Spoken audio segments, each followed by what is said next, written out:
एक दिन शाम का समय, प्रदोष का दिन,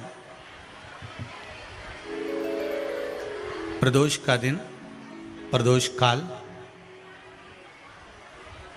शाम का समय, भगवान देव अधिदेव महादेव माँ जगतजननी पार्वती जी के साथ में भ्रमण पर निकले। देखिए, अगर प्रदोष का व्रत नहीं कर सकते, प्रदोष के दिन आप व्रत नहीं कर सकते, मान लो आपसे भूखा नहीं रहा जाए, प्रदोष का व्रत नहीं कर सकते, प्रदोष के दिन आप भूखे नहीं रह सकते, मंदिर भी नहीं जा सकते, दिया भी नहीं लगा सकते, तो शिव महापुराण की कथा कहती है कि प्रदोष के दिन, प्रदोष काल में अपने ही दरवाजे के पास में देवाधिदेव महादेव का स्मरण कर कर लक्ष्मी की वृद्धि के लिए, कार्य सिद्धि के लिए, संपदा को प्राप्त करने के लिए आप अपने ही दरवाजे के पास में एक दीप लगा सकते हो। कौन से दिन? प्रदोष के।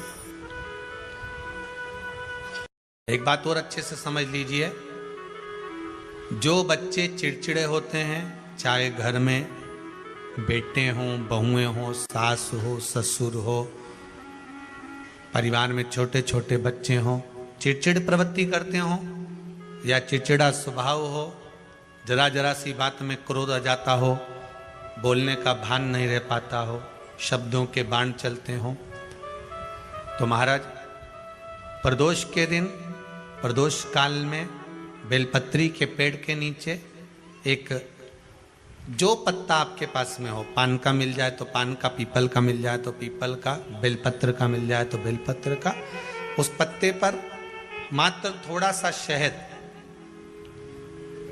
और 7 दाने चावल के रखकर घी का दिया लगा दो महाराज, और थोड़ा सा जल हाथ की अंजलि में लेकर भगवान देवाधिदेव महादेव का स्मरण कर कर कि इस बेलपत्री के वृक्ष के नीचे माता लक्ष्मी, पार्वती, सरस्वती विराजमान है।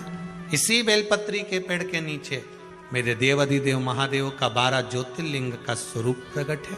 उनका स्मरण कर कर जल चढ़ा दीजिए और उसका स्मरण कर लो जो चिड़चिड़ प्रवृत्ति करता हो, क्रोध करता हो, जिसको बोलने का भान नहीं होता हो, सम्मान नहीं देता हो, अपशब्द कहते हो, उनका स्मरण कर कर आप छोड़ेंगे। एकदम एक प्रदोष करेंगे, दूसरे प्रदोष तक तो आपको कोई दिक्कत ही नहीं है। 2-3 प्रदोष कर कर देखिए, बाबा कृपा करें। बच्चों को पढ़ने का कह रहे हो, पढ़ने बैठो, पढ़ने बैठो, पढ़ने बैठो, पढ़ने बैठो, तो एक आध प्रयास बच्चों के लिए भी कर लिया करो कि भाई ठीक है, बच्चे लोग विद्या में प्रबल होंगे।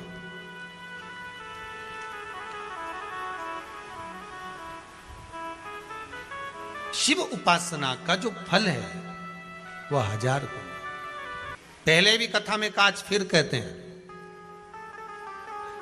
शिव मंदिर में जल बाद में चढ़ाना, शंकर के मंदिर में जाकर पंचामृत स्नान बाद में कराना, शंकर जी के मंदिर में जाकर पूजन बाद में करना, पहले थाली एक और रखकर शिव मंदिर में झाड़ू, पोछा या जो बेलपत्री, निर्माल्य जो भी रखा हो, उतरा हुआ सामान, उसको भरकर कहीं एक और जहां मंदिर वाले रखते हो वहां ले जाकर रख दो। झाड़ू पोछा एक बार जरूर। पूजन करने से पहले सबसे पहले सफाई का ध्यान रखो और एक विश्वास रखना, आप मंदिर की सफाई नहीं कर रहे हो, फिर निवेदन करूंगा आपको, आप मंदिर की झाड़ू नहीं लगा रहे हो, आप मंदिर की सफाई नहीं कर रहे हो, आप मंदिर में पोछा नहीं लगा रहे हो। जितना हाथ आप मंदिर में फेर रहे हो सफाई के लिए, उतना आपके जीवन में जितना दुख है, जितनी तकलीफ है, जितना कष्ट है, जितनी बीमारी है, उस पर हाथ फेर रहे हो, मंदिर में नहीं फेर रहे हो। नहीं तो सारी दुनिया में जितने मंदिर हैं, सारे मंदिरों में ट्रस्टियों ने कुछ ना कुछ लगा के रखा है। स्वीपर आता है, साफ करके जाता है, ये आएगा सफाई कर कर जाएगा, पंडित जी होंगे तो बुआरी लगा देंगे, पंडित जी होंगे सफाई कर देंगे। उन्होंने तो पंडित जी को बोल के रखा कि साफ कर दो, पंडित जी करते भी हैं, पर पहला फर्ज आपका है कि आप मंदिर में आए हो तो पहले आप सफाई करो। क्यों? क्योंकि हम उसका द्वार साफ रखें। आज के समय में तो एक नियम हो गया साहब कि मंदिर में जाते हो तो मंदिर के दरवाजे पर चप्पल उतार के जाते हो, नहीं तो शास्त्र रीति तो ये कहती है कि मंदिर में भगवान सामने बैठा है तो उसके सामने चप्पल भी नहीं उतरना चाहिए।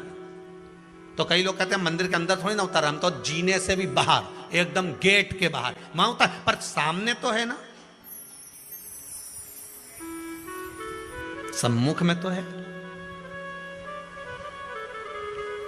तुम्हारे यहां अगर 4 लोग दिवाली मिलने आते हैं ना तो तुमने चप्पल रखने का भी स्टैंड बनाकर रखा है, साइड में उतारिए, दहली पर मत उतार देना, थोड़ा साइड में उतारो, सामने से सब आते जाते रहते हैं, सामने उतारो, सम्मुख में क्यों उतार रहे हो?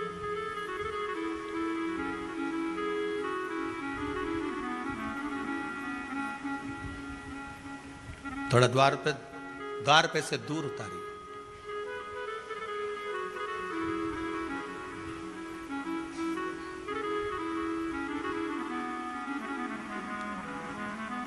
अभी तो कुबेरेश्वर धाम में काम चल रहा है, आप लोग जो दान दे रहे हो, आपके दिए हुए दान से निर्माण चल रहा है। अभी तो आप पहनकर जूता चप्पल भी अंदर आ जाते हो, भले दूसरे मंदिरों में चप्पल पहनकर हमने देखा है, आधिकाधिक मंदिरों में, ब्रजभूमि पर भी बहुत मंदिरों में लोग अंदर जूता पहनकर चले जाते हैं, पर जब तक बाबा नहीं बैठा तब तक तो आप पहनकर आ रहे हो। जिस दिन बाबा कुबेरेश्वर धाम में आकर बैठ गया उसके बाद वो दोनों गेट पर चप्पल बाहर ही रहेगी। आओ आप, कंकर से शंकर जब शरीर से लगेगा तब सुख भोगोगे, आनंद भोगोगे, सुख की प्राप्ति। अपने द्वार पर भी कितना सुंदर लिखा है भविष्य पुराण के अंतर्गत, और विष्णु पुराण में भृगु बाबा का चरण का चिन्ह भगवान विष्णु की छाती पर रहा। भगवान विष्णु की छाती पर भृगु बाबा के चरण का चिन्ह रहा।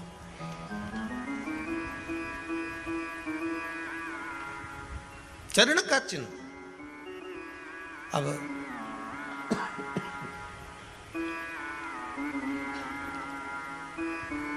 भविष्य पुराण में लिखा है कि अगर हम मंदिर के द्वार पर घर के चौखट के एकदम सामने चप्पल उतार देते हैं 7 बार दिन भर में से, कितनी बार?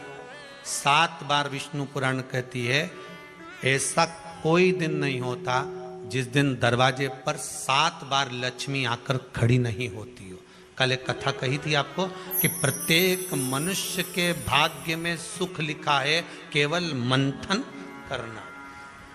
भविष्य पुराण कहती है 7 बार लक्ष्मी प्रत्येक मनुष्य के दरवाजे पर जाकर खड़ी होती है, पर द्वार पर चप्पल पड़ी होने के कारणवश वो लौट कर चली जाती है। बहुत ध्यान दीजिएगा महाराज, थोड़ा सा आपको बुरा लगेगा, लग जाए, पर शिव पुराण है, जीवन संवार देगी तो अच्छी बात है,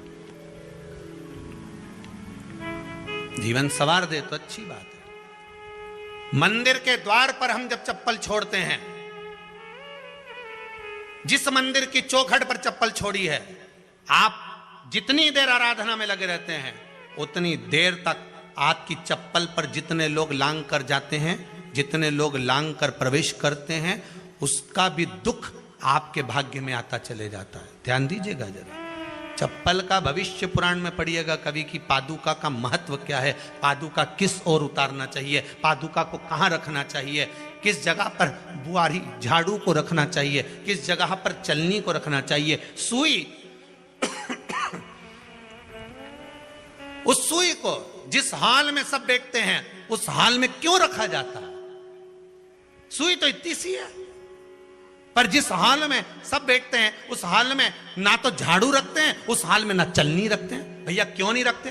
कारण क्या है कि जिस हाल में सब बैठकर बात करें, आवक जावक की बात हो, व्यापार की बात हो, लक्ष्मी की बात हो, प्रेम स्नेह की बात हो, आपस में बैठकर सब चर्चा कर रहे हो, अगर वहां छलनी होगी, झाड़ू होगी, तो बैठे बैठे बात करने में विवाद चालू हो जाएगा। 15-20 मिनट तुमने बहुत प्रेम की बात करी, अच्छे से बात करी, पति पत्नी बहुत प्रेम की बात कर रहे थे, मालूम पड़े बात करते करते से कब झगड़ा उत्पन्न हो जाए तो समझ में नहीं आया। हमारी बहू को क्या हो जाता है, बैठे बैठे बात करते करते झगड़ा कर देती है, जरा सी बात में झगड़ा चालू हो जाता है। कारण क्या है, जिस हाल में तुम बैठ रहे हो, जिस कमरे में तुम बैठ रहे हो, जिस हाल के अंदर सब बैठकर चर्चा करते, बात करते, चित्त करते, आपस में बैठकर सब लोग एक दूसरे के बातचीत करने बैठे हैं, आय व्यय देखने बैठे हैं, दुकान व्यापार की बात करने बैठे हैं, उस जगह पर भी झगड़े का क्रम कहां से आ गया, एक ना एक का मुंह क्यों फूल गया, कारण क्या था, कोई बात टेंशन क्यों आ रहा है, मतलब उस हाल में या तो चलनी रखी है या झाड़ू रखी है, भले तुमने सोफे के नीचे फंसा दियो, भले तुमने पीछे फंसा दियो, पर पड़ी जरूर है, रखी जरूर है, कहीं ना कहीं पड़ी होगी।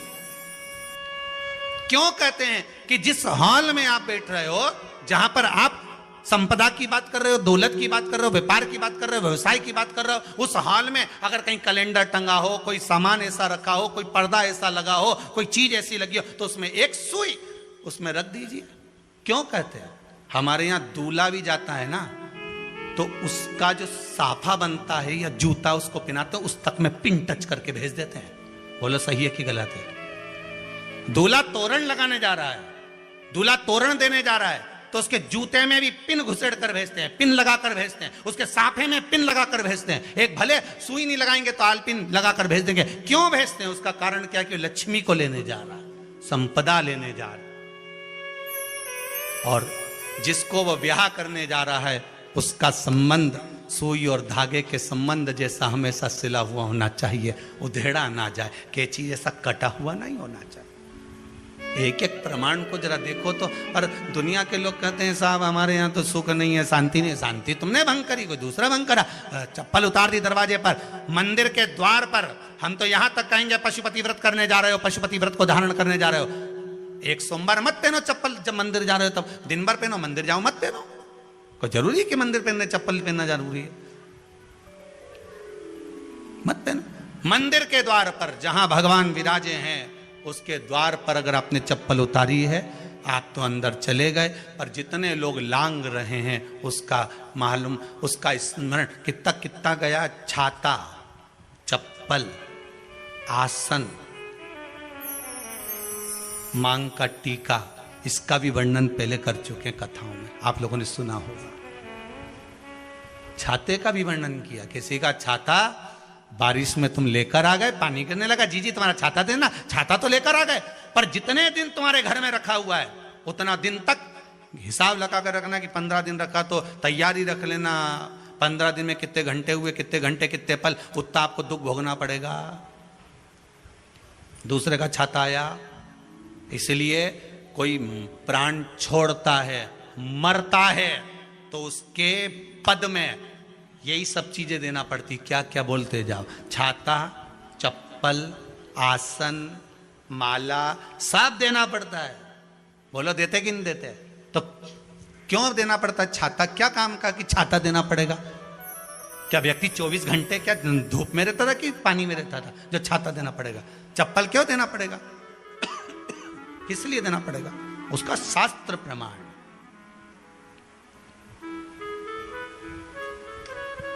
जरा सा राजा परीक्षित ने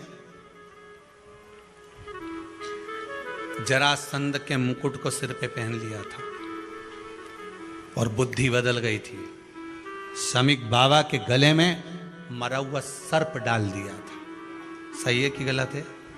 केवल मांग का टीका अर्थात सिर पर मुकुट बदला और काम हो गया।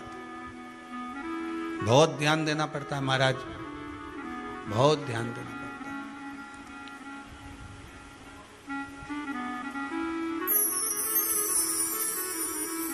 तुम्हारी चप्पल कोई ले गया, तुम रो रही, किसी ने पूछा क्या हो गया? मेरी चप्पल कोई ले गया था, फिर मैं दूसरे की ले गई। तुम्हारी कोई दूसरा ले गया, तुम दूसरे की ले गई।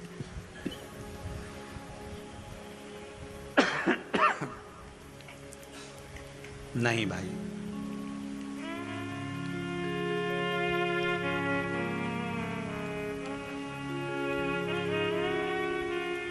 उसको प्राप्त करने के बहुत तरीके हैं। एक सत्य बात कहें, 7 बार लक्ष्मी प्रतिदिन मनुष्य का द्वार झांकने के लिए आती है। ऐसा कोई दिन नहीं जाता जिस दिन तुम्हारा भाग्य भगवान पलटने के लिए नहीं बैठा हो। वो तो इंतजार करता है कि ये गेंद फेंके और मैं चौका छक्का लगा दूं। वो कहते हैं ना, 1 ओवर में कितनी गेंद फेंकते हैं? जम के बोलो। अरे 1 ही फेंकते हैं। 1 ओवर में कितनी गेंद फेंकते हैं? 1। वही गेंद बार बार फेंकते हैं ना। गेंद तो 1 ही है नहीं। वो तो बार बार गिनाया तो 6 बार गिना, तो फेंकी तो 1 ही है कि बदल बदल के फेंक दी, पीली नीली हरी गुलाबी? नहीं, 1 ही है।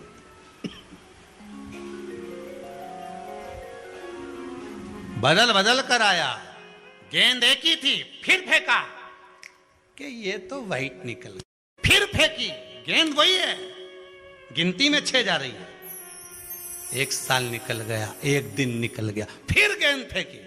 अरे साहब 1 भी रन नहीं बना, फिर फेंकी, अभी भी नहीं बना, फिर फेंकी तो के बाउंड्री तक तो पहुंच गई है।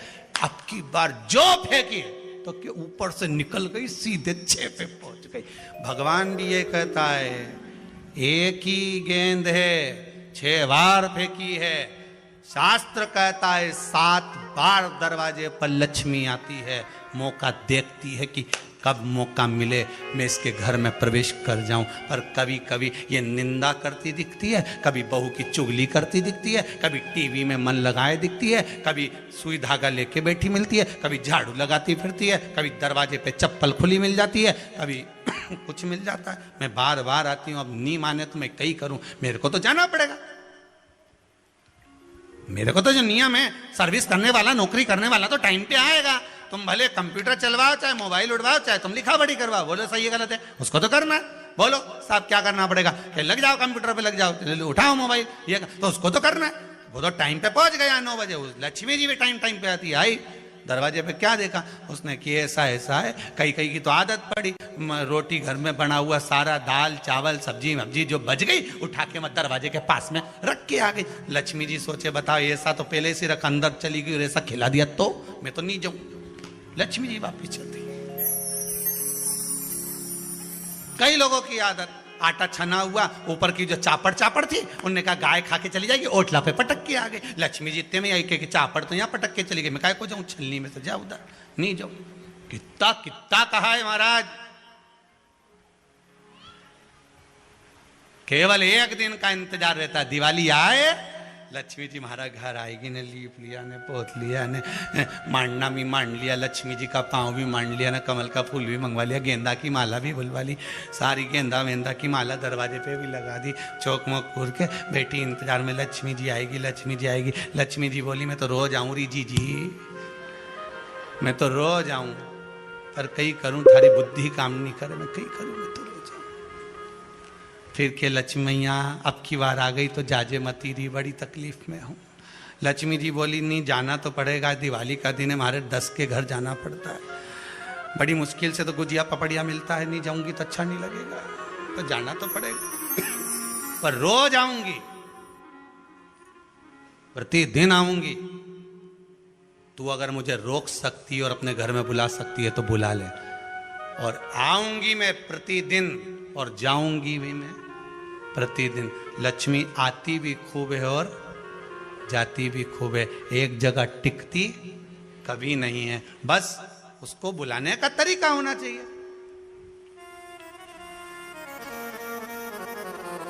रोज भगवान चाहता है कि तेरा दिन फिर जाए।